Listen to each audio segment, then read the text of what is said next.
It is Monday, December 11th. We are fresh off of NFL Week 14. We have two Monday Night Football games that are happening tonight, but we're going to talk about some of what happened in Week 14 and then go on and preview some games in NFL Week 15. We have four games in particular that we want to do some big game breakdowns on, and then do a little bit of rapid fire here and there and maybe some model best bets. You know, they did pretty well, specifically the Chicago Bears beating the Detroit Lions. That was a model bet.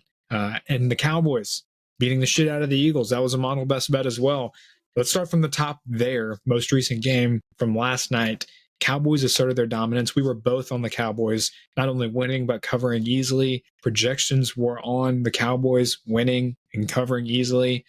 In fact, I was really happy with the projections. They projected for, I think, 32-24 and ended up being 33-13. So happy with the projections. We were both on Dallas. Dallas routs the Eagles. Quite the night for the boys, and it felt like they could have beat them a lot worse. It felt like they kind of shot themselves in the foot a couple of times. So the Eagles are honestly kind of lucky that it wasn't a 40 burger or a 50 burger even. So Dallas Cowboys are now tied atop of the NFC East. Now it's going to be really hard for them to make a stretch to the 1 seed in the NFC due to the fact that San Francisco's right there right now, and they don't have the head-to-head against the 49ers. But Dallas, man, they're rolling. What do you think?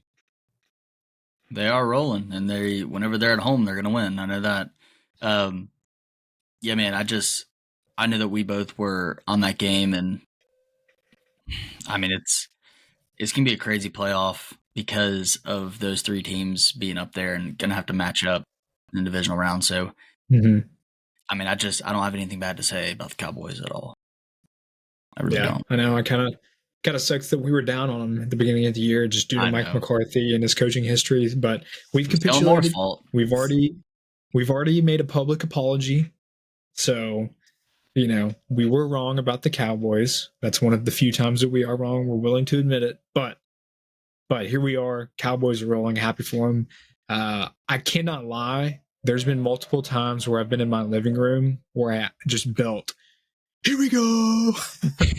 It's one of my most favorite things to do now. I just don't know. I don't know why, but I know that's a bit of a tangent, but I can't help myself. You know, every time the Cowboys play and Dak says it the first time, I have to say it. I scream it at the top of my lungs watching the game.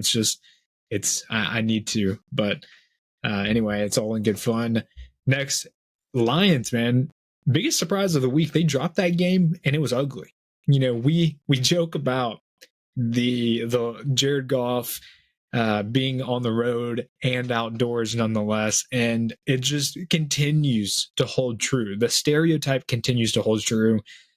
This team is kind of, you know, doing what no teams want to do, where they're digressing. They're losing momentum heading into the home stretch of the regular season with the playoffs on the line. You know, they were very well in contention for the 1 seed, but not anymore. It just feels like they're slowly faltering, and it's looking pretty bleak right now. They are playing at home, so they have a chance to redeem themselves this week. But man, Lions, what's the deal? What do you think's going on? I don't think anything's going on. I just think they started out really hot, and when they did that, everyone was like, "Oh, this team's gonna do it," you know, and they're gonna be the 1 seed and be really good and make a deep playoff push. But that was only through like 10 games, and that's like halfway through the season. So you gotta see a whole body of work into that. And also, I want to point out that, you know, Dan Campbell's the favorite for the Coach of the Year, or it was last week, like when we did that other podcast. And, you know, this is a reason that we both had him second, is because we both thought on the decline of the Lions a little bit. And I don't think anything's wrong. I just think that they maybe had a few upsets early, and it could have been strength of schedule, could have been a whole host of things. Yeah. But, you know, they're back healthy and they're dropping games. So, but I'm very happy about that pick. I was so confident in the Bears being a home road divisional dog, and they got it done. So yeah, on the best. I know. I kind of regret taking the Lions last week. I thought that they would be able to hold strong to their strength, and they didn't. The projections actually had the Bears in a tight game, and I didn't trust the projections, and that's my fault. So I was relatively surprised with their lack of play, and it honestly comes down to, if you watch some of especially the late end of that game, you saw a lot of, a lack of discipline. Especially there's a particular play that you can probably go find on Twitter, but Aiden Hutchinson, where Justin Fields, he comes off the edge and he rushes for a touchdown. Aiden Hutchinson, he broke inside and didn't hold contain. And there are high school players that get benched for doing that kind of stuff. You can't be doing that on this level, especially when Justin Fields is more than likely going to be trying to run. You can't lose contain. So there's a lack of discipline going on right now. I fully expect them to kind of get it together and rally at the home stretch of the season, but they certainly have some tough tests coming down the home stretch. Zach Wilson finally had a breakout appearance, 300 plus yards and a win against the Texans. CJ Stroud did go down and out with a concussion in this game. He also lost Nico Collins. So not only does he not have Tank Dell or Dalton Schultz, he no longer has Nico Collins for the time being.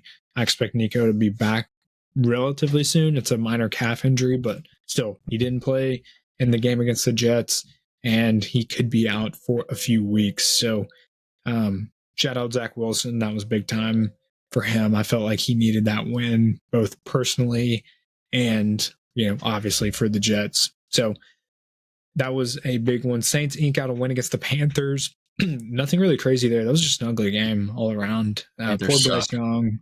That they're working with a whole lot of nothing, pretty much. And I feel bad for Bryce Young because I think he was placed in the absolute worst possible position. There's no way, there's no quarterback, I think, that could have been drafted that could find success in the position that Bryce Young is in. And I know that's probably a conversation for another day, but that's just how I feel. And for a team that's playing in a division that's as bad as the NFC South, winning only one game says a lot about, ownership, upper management, and certainly the roster and the coaching at some level and some degree. So Panthers got a lot of soul searching to do this offseason, and we'll see if they can get it done. Saints, super disappointing team down the road as well. I mean, so bad. Certainly haven't lived up to expectations, and they probably won't reach their 10-win offseason projection. One thing I want to point out real quick about the Panthers, because I know a lot of GMs watch this. You just fired your coach. Your team is horrible. This is like a 5-year, honestly, like a 5-year until you're maybe going to make the playoffs here. This team is so bad, and you really need to be smart with this GMs, because I know you're watching. When you hire this next coach, you cannot fire him a year after. I don't care how much heat you're getting from anybody. You cannot keep going on a coaching carousel over and over again when you don't give any time for there to be builds within the program. So I'm just going to give that advice. This team is terrible. They are. All sides from top to bottom is so bad. From top to bottom. They're one of the most poor organizations in the entire sport, but we don't have to harp on that. Patriots pull off a big win against the Steelers. Steelers, man, what's going on? Tell me. That's your team. Mitch, dude. Mitch is buns. But look, here's the deal. How do you have one of the statistically best defenses in the league, and you let Bailey Zappi, who's backup, come out there for 200 plus yards and 3 touchdowns in the first half? First half, you had no shot. This offense isn't, the Steelers' offense isn't explosive at all, and you're not going to get any really good plays. How do you manage to do that when the Patriots have been so dry and stale all season? Yeah, it was at home. Wasn't it at home? Yeah, it was an Acrisure. Golly, jeez, I couldn't have been more upset. Yeah, man. I mean, the offense isn't going to suddenly be good. No, they fired Canada, but I mean, come on. Yeah, I know. They do have a lot to figure out. And truthfully, I think the root of it, in honest to goodness, it feels like a locker room issue, like a chemistry issue. We're seeing, especially Jordan, like the wide receivers specifically, they just don't want to be there. You know, you watch the games, they just don't want to be there. They have no trust in their quarterback. They are very upset with the coaching. Now, I can't sit here and say either which way. I know for certainty who's in the right, who's in the wrong. There's probably a little bit of both. But I think it really starts with the locker room and the lack of chemistry that's going on. Nobody really believes. Nobody on the Steelers team feels like they believe in the team that they have right now. And so if you have that, of course you're not going to win games. Go figure. But one of my favorite videos from this week was Bailey Zappi going into the locker room. He's dapping up Bill O'Brien and like celebrating with him, and then he looked over and see Bill Belichick and gets all formal and he's like shaking his hand like, "Good game, sir. Good game, sir. Good job, so Dad." fun. Look, so dude, funny. I have to add something about the Steelers. This, I think, is about, if they do it smart, a 2-year. Like they have Mike Tomlin's never been under 500. Like they're in like contention all the time. Can we say that they're a quarterback and offensive coordinator away? I think that's a safe bet. Come on, their defense is there. It needs a little bit more. Like I agree with that, but I'm more thinking, because they're not going to have a super high draft pick this year. I'm thinking more along the lines of, you draft a quarterback that's kind of like a long shot, but like has like really good athleticism, or he's got some intangible that's like really good. And you have an open quarterback battle during training camp. That's what I want to see. But I mean, Pickett's been hurt all year. He just had the tightrope. Like Trubisky's not, and it's a line issue. It's a quarterback issue. But at the same time, you're like, none of the wide receivers want to be there. So even if you have a good quarterback, I mean, it would juice them up. But I mean, I don't know. I mean, look, honestly, you could. This is like horrible, but the defense is good, like all the way overall. If you were to do something like trade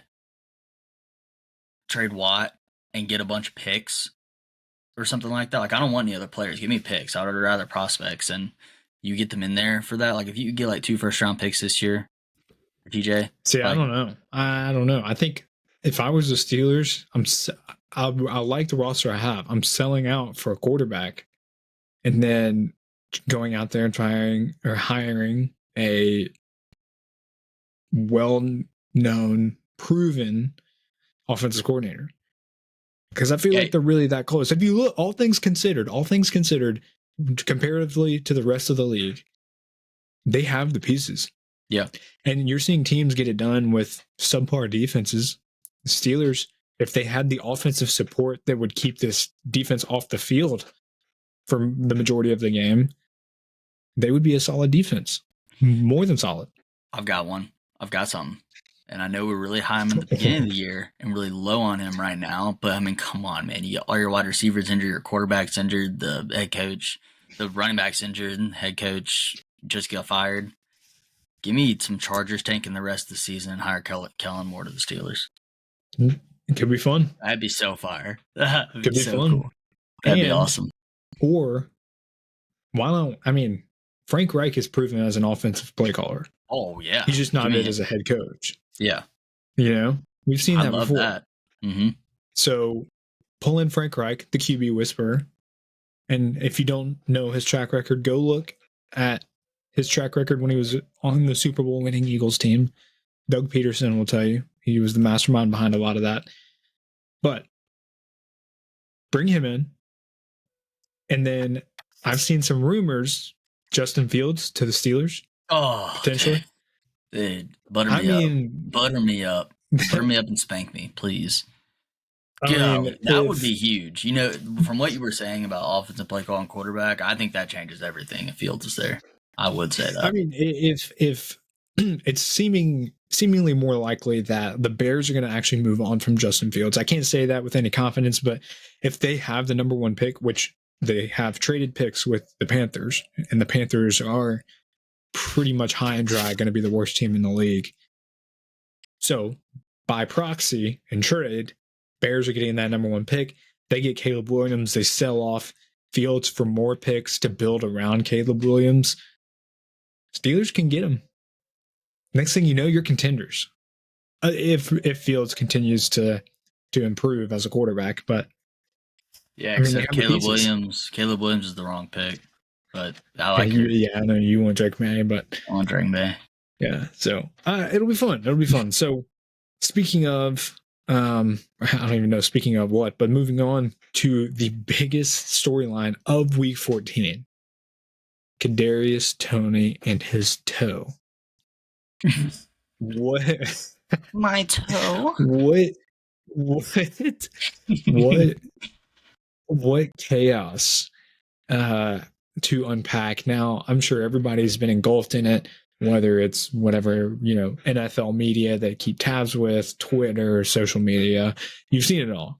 So I'm not going to sit here and unpack it for everybody because you know exactly what I'm talking about. But for the Chiefs to go off and rant about that, first of all, this happened back in the AFC Championship game 5 years ago when Brady and Mahomes faced off with Dee Ford. So it has been called before with much higher stakes at the helm. So don't say this happened. It hasn't happened before. It's happened to the Chiefs once before. But I just don't agree with Mahomes coming at the refs. Like, sure, I understand that you're a little frustrated. Sure, that's hardly ever called, but he was egregiously offsides. Like, it wasn't like he was, kind of close. If you look at, there's an on-field video floating around, and he is like, he's so far lined up. It's insane. Now, do I think it was nitpicky? Sure, but here's the thing: the ref didn't know that Travis Kelce was going to catch the ball and then lateral back for the Chiefs to take the touchdown lead. He didn't know that. He threw the flag. You watched the on-field video. Right as the ball snapped. So how is he supposed to know that? In all reality, come on. Look, it's not that easy. I'm about to go crazy here. It's not the ref's fault, okay? How stupid. Kadarious Toney. That's a Florida grad for you, everybody. But let's show you all you have to do, okay? All you have to do. All right? All right, cool. That's all you have to do. So there's a video, and he kind of does that, but he looks over and then immediately looks back to the line of scrimmage. He doesn't even give him the ref enough time to confirm. He just looks over and then comes back. So if you do that and you are offsides, but you did that and locked eyes with the refs, they probably don't call that. Or they're like this. I don't. And then you move back, But let me just rant real quick, okay? Kadarious Toney. I almost had a perfect projection. Almost. So the Bills get up early, right? The Chiefs come back. I said it would go to OT. I said it would go to OT, which would have been wrong. But if the Chiefs would have won that game and I would have won that beer bet, that's a nearly perfect prediction there. It's all because of Kadarious Toney went to the University of Florida, and my brother in Christ just has nothing going on between the ears. Drops McGee. I mean, he should be dropped. What has he done well for the Chiefs? What has he done that has warranted himself a roster spot on the Chiefs? What has negated all of the errors, all of the drops, all of the errors, all of the issues? What has he done to at least offset that at the very minimum? And then warrant himself as a starter. I don't know. I'm just shocked. He also negated the best play I've ever seen. What since I've been alive. Truly. That was amazing. That is insanity. But oh well. I mean, that conversation is overblown by this point. It is what it is. He was offsides, and if you don't think so, then you're wrong. But fun game nonetheless. In fact, although the Chiefs only scored 17 points and although the Chiefs lost, their offensive production and their playmaking gave me a little more hope for them down the road, even though they came out with a loss. If you really watched Rashee Rice took another step forward. Travis Kelce was, of course, Travis Kelce. But they have to regress with the drops. If the receivers stop or at least cut the drops in half, then they're exponentially better off than what they have been. So I actually am a little, I have a little bit of optimism for the Chiefs coming after this. And the Bills, man, again, they only scored 20 points, but this was a big time win for Josh Allen and company. And I think that this is one of the better games that I've seen Josh Allen play. He did everything well. He was juking people out. He was running people over. He was commanding the offense extremely well. He was checking out of plays, calling audibles. And there's a particular play that I remember watching. He looked over to James Cook and he basically told him, like, hey, run the wheel route. And he hit him perfectly. It was like a 40-yard gain. Mm-hmm. So Josh Allen, like one of the better games I've seen him fundamentally as a quarterback. Now, of course, he's done a lot of crazy things. He's had a lot of 4 touchdown games, but on the more finer details, this is where I think Josh Allen has elevated himself, because not only can they do it with his athletic ability, he certainly is one of the more cerebral quarterbacks in the league right now. He understands the game just as well as anybody. So I think the Bills have a lot to look forward to. It's still do or die. They have to win out just about. They have a huge game against the Cowboys coming up. So that's going to be a big one, but big time win for the Bills. They stay alive. Also, in my prediction, I had Josh Allen throwing a pick and he did. Just saying, it was a perfect prediction. It was so perfect. I digress. All right. 2 games tonight, so can't break down any of those. Nothing else of really came from this week. So Rams Ravens, that was a fun game, best game of the week in my opinion. But Ravens won as expected. The Rams are overachieving in my opinion, but not much to take away. I think the Ravens are stepping strong towards the playoffs. They're still in contention for the 1 seed in the AFC with the Dolphins. So we'll see them. We'll watch them meet each other at the rim later this year, but fun one nonetheless. All right. Week 15 big game breakdown. We have 4 games in particular that we want to break down in length. Some of them have more implications than others, but 4 games in particular that we want to break down, and then we'll give off some rapid fire picks and some of our models' best bets. So, no time wasted. Cowboys go to Buffalo. Bills are 1.5 point home favorites, and that seemed to have drawn a lot of attention already with the line. I think a lot of people really expected the Cowboys to be marginally favored in this game rather than the Bills, but Bills 1.5 point home favorites, 48.5 point total. Cowboys won 33-13 on Sunday Night Football. In the process, the Cowboys took over first place of the NFC East, really kind of tied, but if they can't keep it by just winning out. So the Eagles are right there step by step and actually have an easier schedule, and they have all of the head-to-head in their favor. But as it stands right now, Cowboys hold first place in the NFC East. So Bills, like we mentioned, do or die. They have to win out just about. They're sitting at 7-6 right now. They really, really need this game. So with that said, a lot on the line for both of these teams. Cowboys are still somewhat fighting for the first seed. They really need San Francisco to lose a few games, as well as the Eagles. But nonetheless, going to be the most fun game on the slate. Before I get into any of the numbers, Brendan, Bills 1.5 at home. Snap reaction to this line, snap reaction to this game. Who do you think is going to win, and who do you think covers?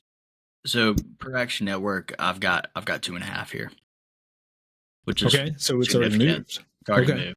But yeah, man, I am gonna change my mind on what I was saying on the Bills based on the momentum they have right now, and this is truly. I just looked at the schedule. The first, Dallas plays inside. This is their first cold weather game, like for real, because they didn't play it like like when they were away, they were playing teams in California like this month. Mm-hmm. So I think the Bills get it done. I think they cover the 2.5. I think they ride the momentum. I think it's a shock to Dallas, and like strictly on the cold weather being outside, Buffalo practices and that. Dallas hasn't been there all year. This is their first one. I think that Dallas is a little stale, and Buffalo comes in here and continues that win, tried to make that playoff push. Interesting. So the one thing I'll say in particular to this matchup is the Bills have struggled on the defensive side just due to all of the injuries that they've had throughout the year. And again, I mentioned this in multiple shows in the past, but it really boils down to the game that they played in London or Germany, whichever one, against the Jaguars, where a lot of their key players like Kadarious Toney and Matt Milano went out due to injury for the season. And it's really shown. But all things considered, they're doing the most with very little. In fact, offensive EPA per play allowed, Buffalo is ranked 10th in the entire league. So with the roster that they have, they're performing really, really well. Now, Dallas, of course, they have one of the best defenses in the league. They have the third best defense in terms of offensive EPA allowed. We flip it over on the other side. Both offenses are playing at an elite level. Buffalo, third best offensive EPA per play. Dallas, fourth best offensive EPA per play. Dak just took over as the MVP candidate, or the highest or the best odds to win the MVP for this year. So it's going to be a dogfight, and we see that in the total a little bit. It's the highest totaled game on the slate. But I can't lie to you, man. I was kind of surprised when I saw this line and how Vegas thinks that the Bills are going to win and how it's actually going in favor of the Bills. We're seeing some money pour in on the Bills, which surprises me, man, because my personal projections have had, or on a neutral field, would have Dallas -4. And that's a 6, as it stands right now, that's a 6-point swing. And so that relatively shocks me, because I think that with the way that the Cowboys are playing, I don't think that the Bills are going to be able to, keep them under 20. So it's going to be a dogfight. I think that the Cowboys are going to come in really confident, but you make a good point. The environment that they're going to be playing in makes the world's difference. And I think that we're going to see that, and we're going to really test Dak Prescott and company, because it's December in Buffalo. It's going to be freezing. It's going to be so cold.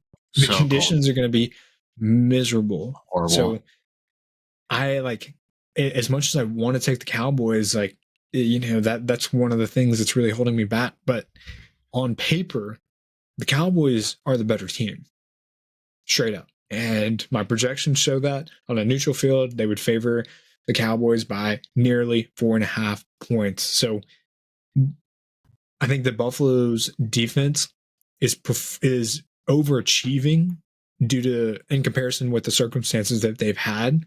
And so as much as I want to take the Cowboys, and I think they are the better team, you just have to be wary of the conditions. And Buffalo is more suited for that. They have they're kind of getting their groove back. But this honestly is going to come down to a coaching battle.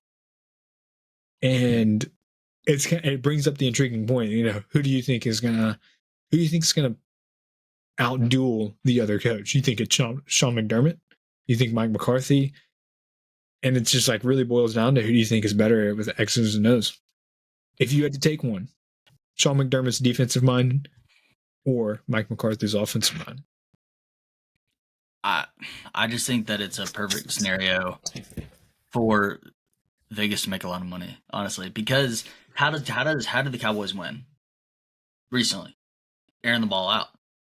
And that changes everything with the weather. How it sucks to catch a cold ball. Yeah. Think about if Dak is back there and he throws a pass and hits his hand on a helmet. Brother's out. There's so many things that can happen in those sort of cold weather games where people can get hurt. And I just think it's a perfect scenario for everyone to be looking at Dallas and what they've been doing And for them to be underdogs in this game, I just think like Vegas doesn't know, but they do. They're smart. They don't know, but they're smart. And I think there'd be, I don't know what the splits look like, but I think that there'd be a hell of a lot of money put on Dallas to cover this game. And that's why I'm going against it. I just really, the weather matters.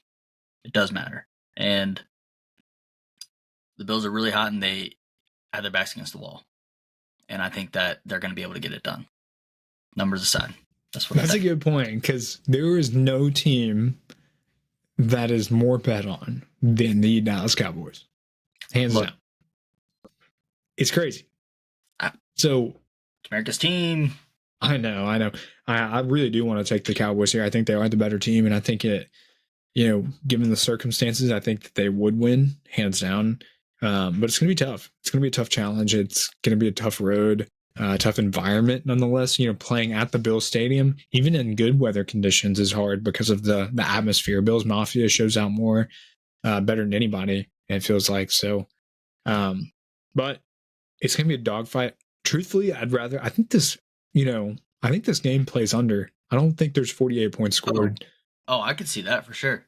I think my projections would put it this way. They think it's around a 45 point total. And they would, on a neutral field, they would have Cowboys scoring 24 and Buffalo scoring 20. So neutral field, yeah. I mean, the weather even changes like kicking conditions. The hold. Yeah. Brandon Aubrey is a stud, though. It's insane. But yeah, I like your call on the under a lot. That makes total sense with the narrative that I see it going. So I can ride with that. Yeah. I think it's going to be a dogfight. I mean, both teams are actually fighting for a lot when you really think about it. Cowboys, obviously they kind of secured their spot at the playoffs nonetheless, but they want to fight for that number one seed, because it would be monumental for the Cowboys to have to force everybody else to come to Jerry World and play. When you think that the last time they lost at home was the very first game of the 2022 season, that's insane. It's insanity. Yeah. So, lot to play for there, a lot to prove there. Of course, the Bills, again, do or die situation. I think that they would edge them out in a tough environment against the boys, even though I do think the Cowboys are the better team. Don't get me twisted. I think they should win. You're twisted. Will they? We'll find out. Next game I want to talk about. Ravens go to the Jaguars. Jaguars, what the heck is wrong with the Jaguars? They just dropped one to the Joe Flacco-led Browns. Legend. Elite. He looks just like Stefanski. They literally look the exact same. The coach and the quarterback. They look. I saw it. Father and son, baby. Father and son. I don't know who's the father. Like Joe Flacco might be older though. Jaguars drop another one in the dog pound against the Browns. Jaguars are 3.5 point home underdogs against one of the top teams in the AFC, the Ravens. Now, the Ravens are still fighting for that number one playoff spot. Miami currently holds it, depending on what happens tonight. But Miami's 2 touchdown favorites against the Titans. I don't expect them to drop this game. So, now, still a lot on this line. It's a fight atop the AFC. Even though the Jaguars dropped a game, they're still 9-4. Ravens are 10-3. They're 1 game behind the Ravens. So, again, it's going to be a fun game. A lot tied to this game in terms of playoff seeding, and the Jaguars really need to bounce back. So hopefully they can have Trevor Lawrence get a little bit more healthy leading into this game. Looks like he got beat up, man. He was tackled a ton behind the line of scrimmage, sacked a lot, especially on that ankle. I just didn't think he should be out there playing, but hey, what do I know? And the Ravens, phenomenal offensive job by Lamar Jackson and company, especially without Mark Andrews. Isaiah Likely stepped in and filled that role perfectly. Zay Flowers really ascending himself. Odell Beckham finding a spot in this offense. And I feel like they're just kind of putting it all together. They're rotating the 3 running backs in a grand fashion. Gus Edwards, Justice Hill, and Keaton Mitchell all have sustained roles in this offense that really play a part. So, going to be a fun game. I was a little bit surprised. I would have expected Jaguars plus 5.5 in this game. especially due to the way that their defense has been playing or their lack of defensive performance. But before I get into any of the numbers and any more of a breakdown, Brendan, what do you think about this? What do you think about this matchup? Yeah, let me just explain. I think the Ravens are going to cover. The Ravens proved, the Rams are weird, but the Ravens proved that they can win football games. No matter how they do it, by how much, they can win football games. They're a really good team. I need them in the Super Bowl. But I want to point out the Jaguars' wins this season because they haven't beaten one good team. Okay? They've beaten the Colts. They've beaten the Falcons. Okay, I lied. They beat one good team, the Bills. Colts, again, the Saints, the Steelers, the Titans, and the Texans. And they've lost to good teams as well as the Jake Browning-led Bengals, the Browns. Like, they don't have... Go ahead. I will say their win against the Bills. It's a great win. It's overseas. Overseas. Bills had to stay there, though. Bills were stuck there for 2 weeks. The Jags were stuck there. That's why I was like, I like the Jags. Okay. Yeah. So, but that's also the game where Bills lost half their defense. Mm-hmm.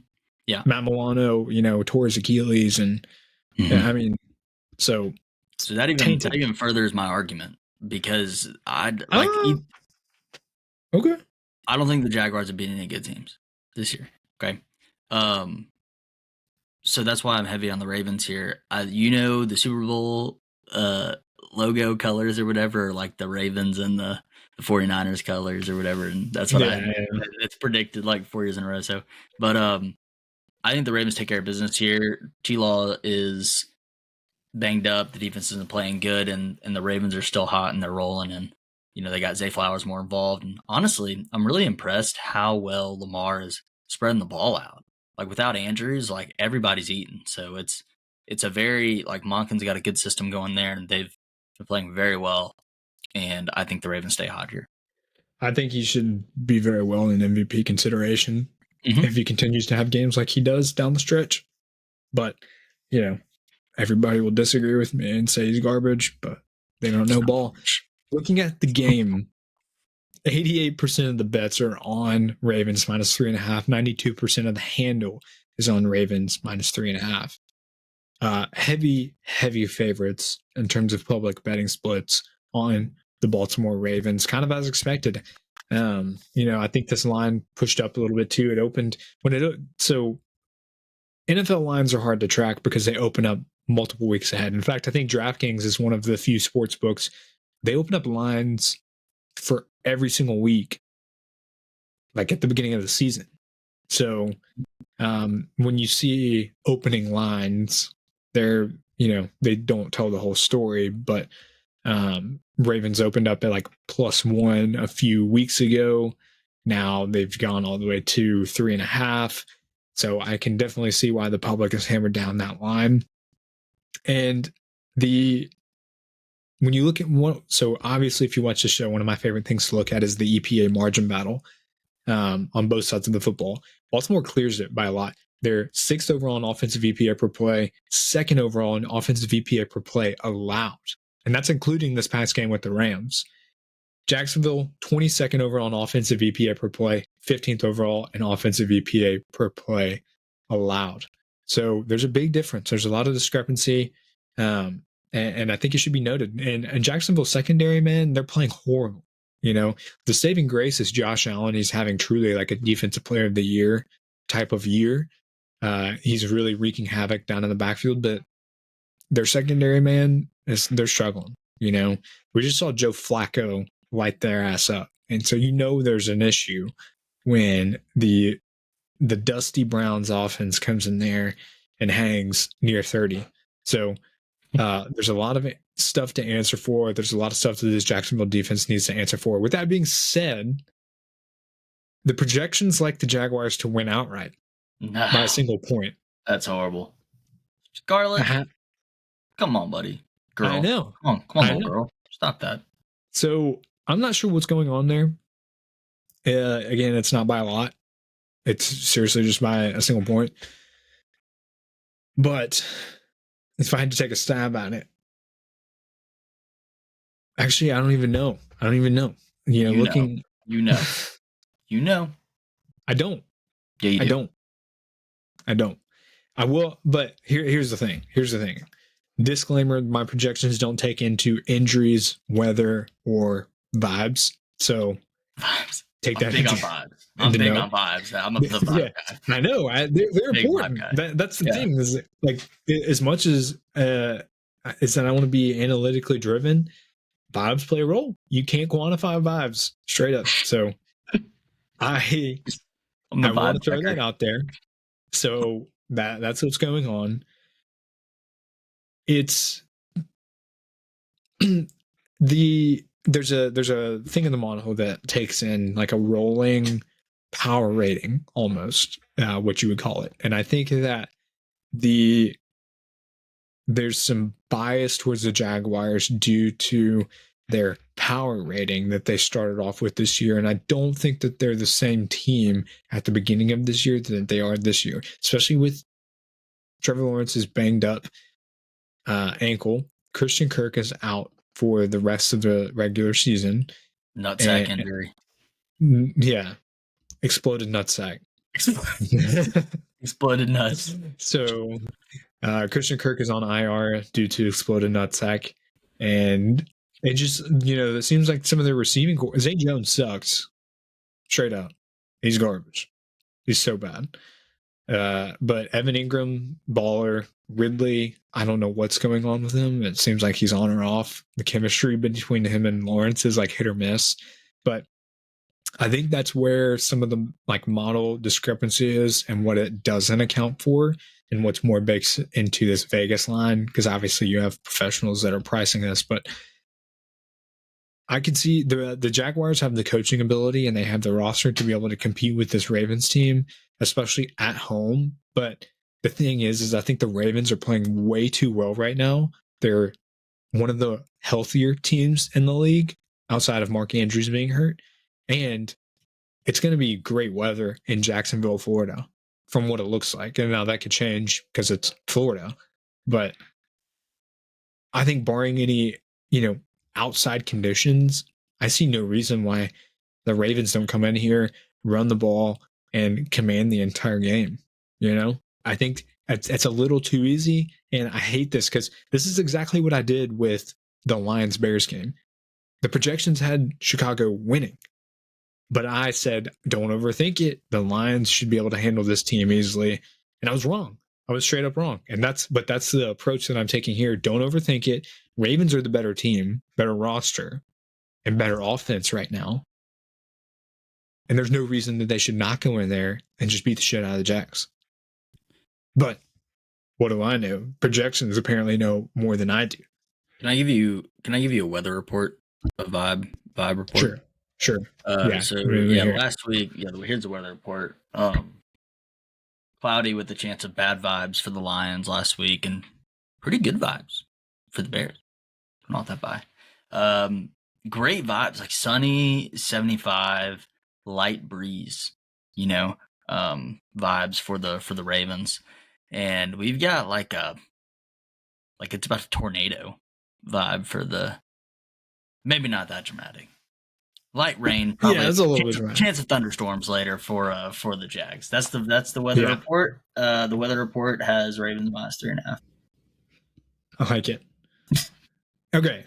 Don't overthink it. That I feel like I would hate to come back here next week and be like, we're idiots. We should have trusted the projections, but we ride. Eagles go to Seattle, play the Seahawks. Seahawks have been playing relatively well, all things considered. Even though they've lost the past 2 weeks, they've lost to the Cowboys in a absolute shootout, one of the best games that we've seen all year. And then they lost to the 49ers. Surprisingly, Drew Lock keeps them in contention that entire game. So, all things considered, props to the Seahawks for keeping those games close against two of the best teams in the NFL. No shame there. They need a couple of good things to happen in order for them to remain in the playoff race, but they're still there. They're very well there. They have a chance. Eagles coming off of two really tough losses. I mean, you're talking the same thing. They actually just flip-flopped the schedule. So the Eagles played the 49ers and then the Cowboys. Well, the Seahawks played the Cowboys and the 49ers. And both teams had their way with the Eagles. And the Seahawks put up a good fight with both teams. So if you're into the transitive property, if you're into that kind of thing, the Seahawks technically would be the winner. But I hate that. I hate that. If you ask anybody what my biggest pet peeve is when people use the transitive property to compare teams and be like, oh, the Commanders beat this team, therefore they're better than that team. No. That means Kent State should be in the college football playoff, I believe, if I saw that right, by the transitive property. Yeah. Based on like an 8-leg math equation. Yeah. So anyway, just stupid. Don't be that guy. Don't be that guy. That's all I'll say. Nonetheless, big game for both teams. I mean, Eagles, they have an easier road down the stretch. They don't have to play two of the toughest teams. I guess same with Seahawks again, but Eagles are looking to get back on their feet. And if they win out and they can gain back the top of the NFC East because they hold the tiebreakers over Dallas. So they really need that because then they'll be higher seeded. And they also have a good chance for the number 1 seed still. So that's not out of contention. But big game nonetheless for both teams, more so for the Seahawks than the Eagles. But I think the Eagles are desperate for another, they need a momentum building game nonetheless. And they just feel defeated and beat up heading into this game. But Seahawks will wait and see the status of Geno Smith's groin coming into this game. That'll make a huge difference. I think this line is actually it's saying we don't know who's going to be quarterback, but we're going to be ready to adjust it either which way, depending on the news. So if Geno is back, I wouldn't be surprised if this goes to 3 or 2.5. But if Drew Lock is announced as a starter, I could see this slamming all the way down to 5.5. But before I get into any of the matchup stuff, numbers, whatnot, Brendan, do you think the Eagles can bounce back with a win in Seattle, or do you think the 12th man gets it done? I do think the Eagles will have a bounce back here, but I'm trying to decide how they're going to win. I'm almost to the point of Goddard for 89 yards and 2 touchdowns. This is how they're going to win. But because they've got Rick Woolen and I can't remember the other dude's name. Pretty good corners. You could probably match up pretty well with Devonta Smith and AJ Brown. I think Hurts is going to be able to use his legs pretty effectively in this game. I don't think that the Seahawks are going to be able to run the ball because both their running backs are beat up, and now they got to go into the teeth of the Georgia Bulldogs defensive line, basically. And I don't think they're going to be able to run the ball very good. I know they're at home. I think it doesn't really matter who the quarterback is. I think the Eagles are going to win, but I wouldn't take it it's at 3.5. Yeah, it's 3.5 right now. I wouldn't take it at 3.5, but at the same time, I'm not going to take the Seahawks either. I would like it to go to 3, and then I'd hit the Eagles. I think the Eagles get the bounce back win. But okay. So getting off the rip, my projections, they have the exact same as Vegas. It's a 3.6 spread according to my projections, and it has the Eagles are almost at 26, Seahawks at 22. Actually right on the nose with the 48-point spread. That is also the Vegas projection for this game as well. So nothing really to take away from the projections. Unfortunately, I hate when that happens. I was banking on the projections for some of my picks, but let me pull up some numbers really quick. I'm very, very interested to see what some of these comps are. Offensive EPA per play, Philadelphia is still a top 5 team. Seahawks are 12th. So relatively efficient, all things considered, even though they haven't popped out due to the eye test. But in what we saw when the Seahawks played the Cowboys, I think that's what I want to hone in on as well. They showed enough competency on the offensive side of the ball to be able to hang with anybody. And I think that with what we saw out of Geno Smith, we saw him kind of come back to life a little bit. This year, it feels like he's taken a step back in comparison to what he was able to do last year. But the game against the Cowboys is when he kind of stepped out of his shell. And we've seen DK Metcalf step up into the wide receiver one that we all thought he was going to be. Tyler Lockett actually had a great game last game against the 49ers, even though the 49ers have one of the best passing defenses in the league. So disgusting. It's kind of amazing what the Seahawks have been able to do, barring the conditions that they've been stuck in. And so that's my concern for the Eagles, because one thing that we've seen is that you can throw on the Eagles. You can actually shred them. And if you, I'll make a matchup comparison. If you go to our Twitter account at @Statletics_, we do matchup comparisons for the big primetime games. And I made one for the Eagles versus the Cowboys. And what shows offensive stats where they rank in the NFL and defensive stats and where they rank in the NFL. All of the defensive stats, none of them were better than 24th. They were all bottom 4th in the league in all defensive metrics across the board. And if we flip over to the EPA margin on the defensive side of the ball, Philadelphia is 30th overall in offensive EPA per play allowed. Seahawks is 26th. They're still bad. Not as bad as Philly, but my goodness, what is going on with the Eagles defense? For how talented they are, they should not be giving up the offensive production that they've been giving up. It's just abysmal. So with this, I can't say with any confidence that the Eagles are going to win this game. In fact, I'm taking the Seahawks if they drop to 4.5, 5. I see them on some books right now. You can get them on some smaller books at +5. So Seahawks +5 for me is a safe bet at home in prime time. I would not disagree with that, but it's not at 5. But I wouldn't disagree with that. Well, truly. Okay. Well, I didn't talk about it that way. I talked about it the other way. But what do you say if it goes down to 3? To 3? Depend who's playing quarterback. Touch. Do you know? Seahawks. I think they went outright. Ooh, beer bet. Beer bet. Okay. So are we going to do a contingent on this? Like, ooh, yeah. Let's wait, because if it were to go to 4, if it were to go to 4 or 5, I mean, you want to take it to 3.5? I would take Eagles 3.5. You would take sure. Yeah, okay, that's fine. We can just do that if you want. Okay. But yeah, if it moves, then we won't. But easy enough. It'll be a fun one. Now, I think that the Eagles will eventually bounce back, especially with the schedule. They get the Giants twice. So and the Cardinals. I think they'll kind of ramp themselves back up to speed, but not this time around. So I think Seahawks went outright. Fun beer bet. So moving on, Broncos at Lions. Big game for both of these teams. Broncos, great win last week against the Chargers. Lions, tough loss against the Bears. So with all of the implications going into this, Broncos are fighting for an AFC spot in the playoffs. Lions, they were fighting for a number 1 seed, but now it just feels like they're, trying to hold tight to the top of their division. So Lions -4 at home in the Dome against the Broncos.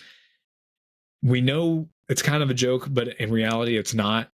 Jared Goff at home in the Dome is elite. So can we expect the Lions to crush the Broncos here? Do you think the Broncos are actually going to bring it to the Lions here? Before I get into any of the numbers, let me know what your gut feeling about this game. Do you think the Broncos take this one home, or do you think the Lions do?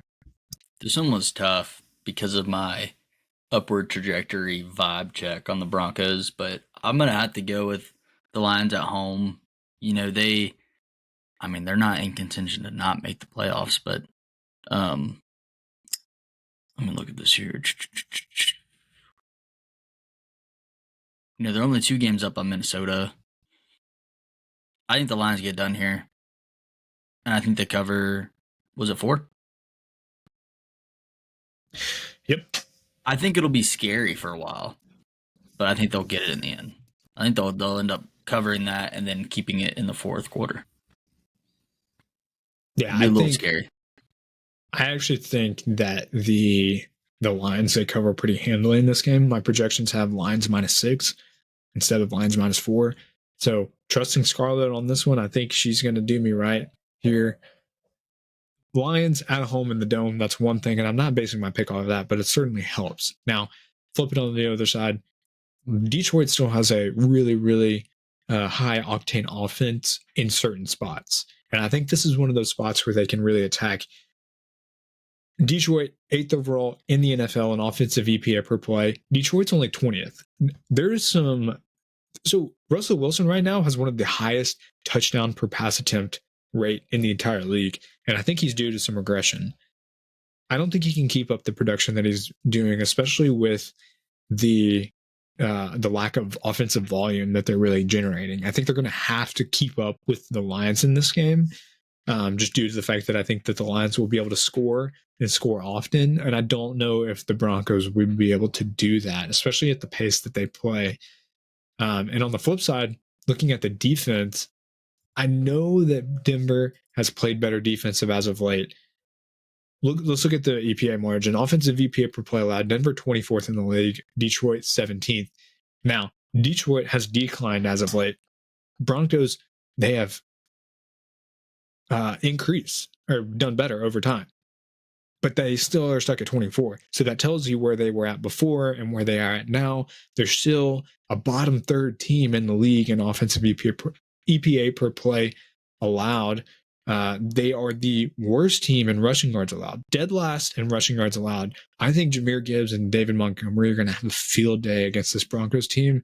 I think the Lions are going to control the clock, and they're really going to lean in on the play action and expose this Broncos defense up the middle with Amon-Ra St. Brown. I don't think Pat Surtain's going to shadow Amon-Ra in the slot the entire time. So with a successful running game, they'll really utilize the play action, and then they'll really get the Broncos over the middle in between the hashes. And I think Detroit controls the clock. They game manages the entire game, and they win by 2 touchdowns. Jared Stink for the win. Yeah, I mean, I don't disagree. I don't disagree with that at all. The Broncos, one of the hottest teams in the league, but I mean, if we take a step back, let's look at their best wins against the Chiefs team, who's significantly downgraded in comparison to the Chiefs teams we've seen in the past few years. Is that fair? Mm-hmm. Yeah, they have Kadarious Toney on their team. Fair. Okay, hey, let's do a little rapid fire. I'm ready. I got my finger ready on action. Vikings go to Cincinnati. They play the Jake Browning-led Bengals. Don't know who's going to play quarterback. Josh Dobbs was pulled for Nick Mullins after their horrendous offensive game last week. So don't know who's starting a quarterback, but Vikings go to the Bengals. Bengals are 3.5-point home favorites. Who you got? No, dude, let Jake Browning shred. I'm going Bengals at home. I'm so pissed at Dobbs. It seems like the more he learns, the worse he plays. Oh, yeah. That should say something about... He's better improvising. Yeah. I'll take Vikings there. I think they can actually get it done. Steelers go to the Colts. Colts are 2.5-point home favorites. They need a win after a tough loss to the Bengals last week. But so do the Steelers. Mitch Trubisky-led Steelers. Do you think they can cover and win in Indy? Or do you think the Colts get it done? No. I mean, I legitimately think the Colts get it done. But that also goes to me betting against the Steelers, so the Steelers win. So, Colts. Okay. Chargers go to the Raiders without... This is Thursday Night Football. Chargers are starting Easton Stick. They are +3 road dogs. Do you think the Raiders win? Cover that 3? Do you think the Chargers can rally and get it done? First, did you see that picture on Twitter? You know Easton is a brand of hockey stick? Yeah. Did you see the picture? It was like, this is the Chargers starting quarterback, and it just says Easton on the stick. That's actually good. Dude, it was really cool. I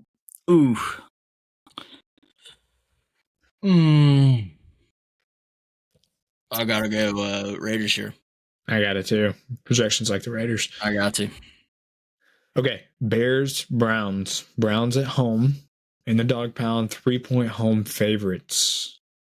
You think the Bears are going to continue to roll? You think the Browns are going to continue to roll?